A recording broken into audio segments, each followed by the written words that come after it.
तो गाइस मैं आपको बता रहा था कि अभी हमारे पास जो है वो तीन तरह के हमारे पास स्टिमुलाई हो सकते हैं, ठीक है। Mechanical, thermal and the chemical stimuli, ठीक है। तो मैकेनिकल जो हमारे पास स्टिमुलाई है वो तो सिंपल सी बात है कि मैकेनिकल किसको कहते हैं, ठीक है। अगर किसी किस्म का आपको फिजिकली टच मतलब प्रेशर होता है या फिर इस तरह कट वगैरह लगता है तो उसकी वजह से।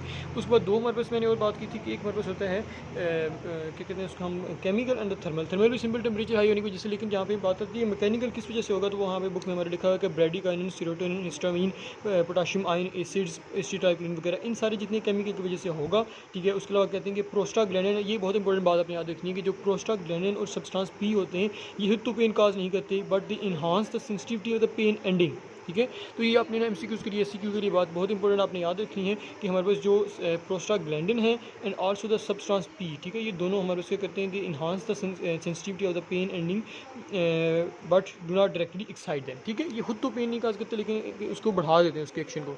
नेक्स्ट आगे एक और बात है कि non adopting nature of the pain perception, ठीक है। नॉन अडॉप्टिंग नेचर क्या है कि कहते हैं नॉर्मली सिंपल ऐसे होता है कि कई सेंसेस के अंदर फॉर एग्जांपल हम अगर बार बार फॉर एग्जांपल आपको मैं कहता हूँ कि पेन होता है सॉरी मतलब टच होता है या कुछ और से कई सेंसेस ऐसी होती हैं जिसमें आप बार बार अगर एक चीज़ को सेंस करते रहते हो तो आपके अंदर वो उसकी एडॉप्शन पैदा हो जाती है, ठीक है। आप उसके मुताबिक अडॉप्ट हो जाते हो, ठीक है।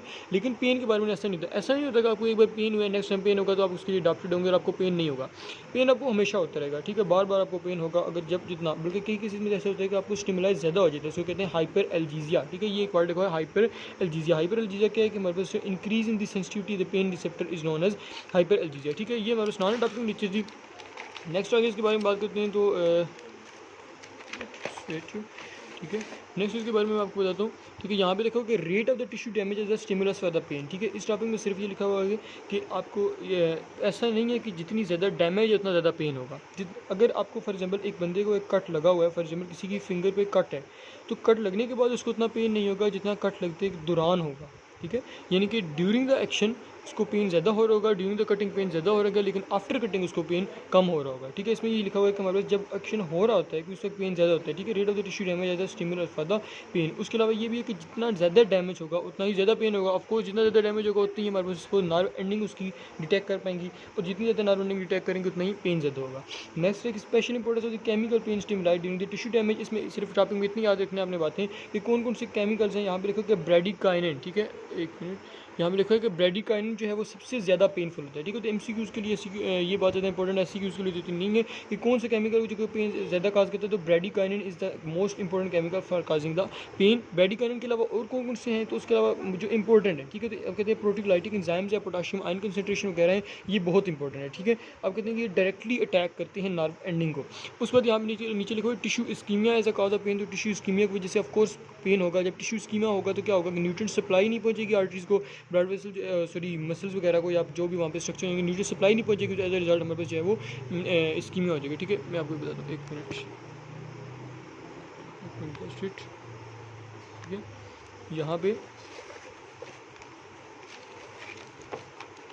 ठीक है, ये टिश्यू इस्कीमिया के बारे में लिखा होता है। कहते हैं कि अगर आप एक एक्सरसाइज कर रहे हो, ठीक है, फॉर एग्जांपल, तो कहते हैं कि आप एक ब्लड कफ लगाते हो। ब्लड प्रेशर कफ वो जिस तरह की होती है ना, अक्सर फिजिकल प्रैक्टिकल्स वगैरह में परफॉर्म किया जाता है कि फॉर एग्जांपल यहाँ पर ब्लड प्रेशर चेक करने के लिए ब्लड प्रेशर कफ लगाई जाती है। अगर आप वो कफ लगाते हो और फोर आर्म की एक्सरसाइज शुरू कर देते हो तो कहते हैं 15 to 20 सेकंड के अंदर आपको बाजू पेन करना शुरू कर देगा। लेकिन अगर आप एक्सरसाइज नहीं करते तो 3 to 4 मिनट के अंदर आपको बाजू पेन करेगा। इसकी रीज़न क्या होती है? एक तो ये कि जब आप एक्सरसाइज वगैरह करती हो तो आपके बाजू में लैक्टिक एसिड शुरू हो जाता है, एक्यूमुलेट होना शुरू हो जाता है। लेकिन अगर आप एक्सरसाइज नहीं करते तब एनारोबिक रिस्पिरेशन होगी और जब एनारोबिक रिस्पिरेशन होगी तो रिजल्ट लैक्टिक एसिड प्रोड्यूस होगा और जब लैक्टिक एसिड प्रोड्यूस होगा तो आपको आम जो है पेन करना शुरू होगा। उसके अलावा लैक्टिक एसिड के जब वहाँ पे ब्रेडिकाइनिन और प्रोटीन एंजाइम प्रोड्यूस होंगे, जो ब्रेडिकाइनिन मैंने पहले बताया मोस्ट पेनफुल होता है, ठीक है। उसके बाद हमारे प्रोटीन एंजाइम है, ये डायरेक्टली अटैक करते हैं जो हमारे पास नर्व एंडिंग होती है उनके ऊपर। जब डायरेक्टली अटैक करेंगे तो ऑफकोर्स पेन होगा। और ये डिफरेंट स्टिमुलाई हैं जिनके बारे में आपको बता रहा हूँ कि कैसे पेन होता है डिफरेंट वजह से। अब मस्कुलर स्पाज्म की वजह से पेन होता है। मस्कुलर स्पाज्म की वजह से दो तरीके से पेन हो सकता है, ठीक है।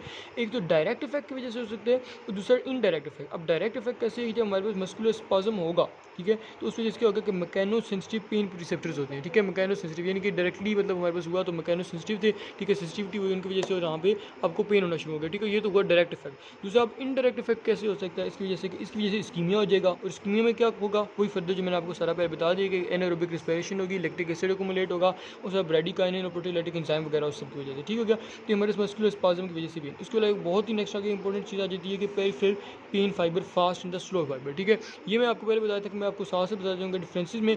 तो डिफरेंसेस मैंने फास्ट और स्लो पेन फाइबर के दरमियान आपको पहले भी 2 बताए थे। एक तो उनकी स्पीड का मैंने आपको डिफरेंस बताया था कि कितनी कंडक्शन स्पीड है, उसके अलावा कौन कौन से स्ट्रक्चर से वो मतलब हमारे पास कंडक्ट करते हैं या फिर किनको वो इनर्वेट करते हैं, उसके अलावा उनके नेम बताए थे।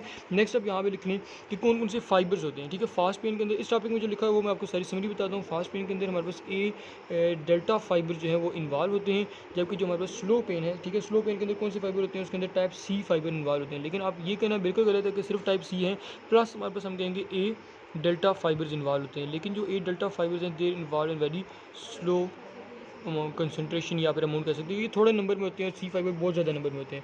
इसके अलावा कंडक्शन की स्पीड अगर देखिए, जो फास्ट फाइबर्स होते हैं दे कंडक्ट 6 to 30 मीटर पर सेकंड, जबकि जो स्लो फाइबर्स होते हैं दे कंडक्ट ओनली 0.52 मीटर पर सेकंड। ठीक है, ये होता है। इसके अलावा स्टिमुलस वही आ जाता है कि फास्ट पेन का स्टिमुलस मेनली कौन सा होता है, मैकेनिकल स्टिमुलस जो होता है वो फास्ट पेन का होता है, फास्ट फाइबर्स का सॉरी मैकेनिकल, और साथ में हमारे जो है वो थर्मल स्टिमुलाई होते हैं। जबकि जो स्लो पेन फाइबर्स होते हैं ये मेनली केमिकल स्टिमुलाई को डिटेक्ट करते हैं, लाइक द इस्कीमिया वगैरह और डीप स्ट्रक्चर के अंदर पाए जाते हैं। ठीक है, that's all written in the peripheral pain fiber fast and the slow fiber. Next आगे देखते हैं यहाँ पे क्या है, यह जो है डुअल पेन पाथवे। ठीक है, कि पेन पाथवे कौन से, यहाँ पे अगर आप पढ़ेंगे तो बहुत ज़्यादा कम्प्लेक्स लिखा हुआ है। मैं आपको सिंपल वर्डिंग में बता दूँ कि पेन पाथवे क्या होता है। ठीक है, तो आपको साथ साथ एक ये डायग्राम शो करूँगा और साथ में मैं आपको लिखते जाऊँगा। सबसे पहले फास्ट पेन के बारे में बात करते हैं कि फास्ट पेन में क्या सीन होते हैं। तो उसमें क्या है कि हमारे पास सबसे पहले जो पेन हुआ, ठीक है, पेन होगा, पेन को फर्दर डिटेक्ट कौन करेगा, पेन को डिटेक्ट करने वाले मैंने आपको बताया कौन से फाइबर होते हैं, सॉरी यहाँ पे ए डेल्टा फाइबर्स। ठीक है, ए डेल्टा फाइबर्स को डिटेक्ट करेंगे और डिटेक्ट करके लेके कहाँ पे जाएंगे, टू द स्पाइनल कॉर्ड। ठीक है, स्पाइनल कॉर्ड में लेके जाएंगे। स्पाइनल कॉर्ड का कौन सा पार्ट होगा, लेमिना 1। ठीक है, ये बहुत इंपॉर्टेंट आपने याद रखना है। ये मैं वंस अगेन आपको कह रहा हूँ कि जो लेमिना 1 है ये आपने याद रखना है कि लेमिना 1 के अंदर, क्योंकि डिफरेंस में बहुत इंपॉर्टेंट चीज़ है। अभी आपको ये इसी डायग्राम में भी आप देख सकते हैं, यहाँ पे ये लेमिना 1 2 3 4 5 6 7 8 9 ये लेमिना होते हैं डिफरेंट। तो फास्ट पेन का ताल्लुक लेमिना 1 से। ठीक है, कैसे, ये देखें, ये ए डेल्टा फाइबर्स आए यहाँ पे आके लेमिना 1 के अंदर उन्होंने टर्मिनेट हुआ या फिर साइनेप्स या नेक्स्ट एग्जाम के दौरान। ठीक है, तो लेमिना 1 के अंदर चले गए। अब जब लेमिना 1 से गए आगे उन्होंने क्या किया, यहाँ से आगे मूव कर रहे हैं, ये दूसरी साइड पर जा रहे हैं। ठीक है, नेक्स्ट जो उसके पोस्ट सिनेप्टिक फाइबर, ये प्री सिनेप्टिक आगे पोस्ट सिनेप्टिक जो है नेक्स्ट जा रहे हैं। ये हमारे पास एंटीरियर साइड है, तो हम कहते हैं they are moving through the anterior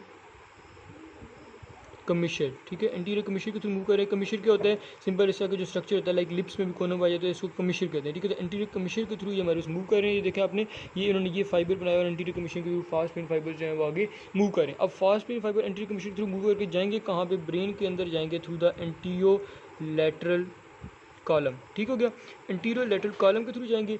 ये हमारे पास जो पहले आ रहा था ये हमारे पास थी फर्स्ट ऑर्डर न्यूरॉन। ठीक है, अब ये सेकंड क्या, ये हमारे पास क्या हुआ, सेकंड ऑर्डर।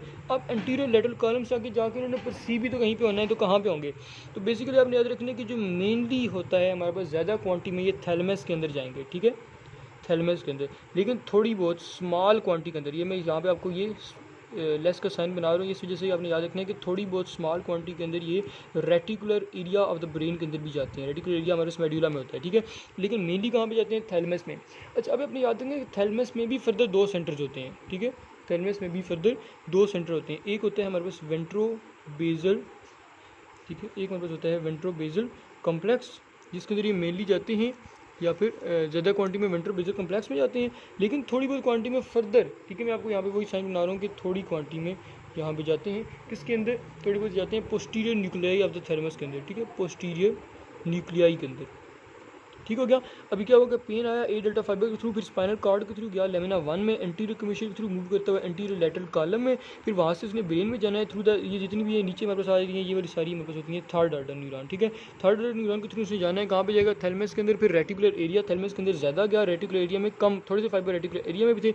अब थैलेमस में कहाँ पे जाएगा, फर्दर सम डिटेल अगर उसकी देखें तो बेसिकली वो जाता है वेंट्रोबेजल कॉम्प्लेक्स के अंदर, लेकिन थोड़े बहुत फाइबर जो है वो पोस्टीरियर न्यूक्लियाई के अंदर भी जाते होते हैं।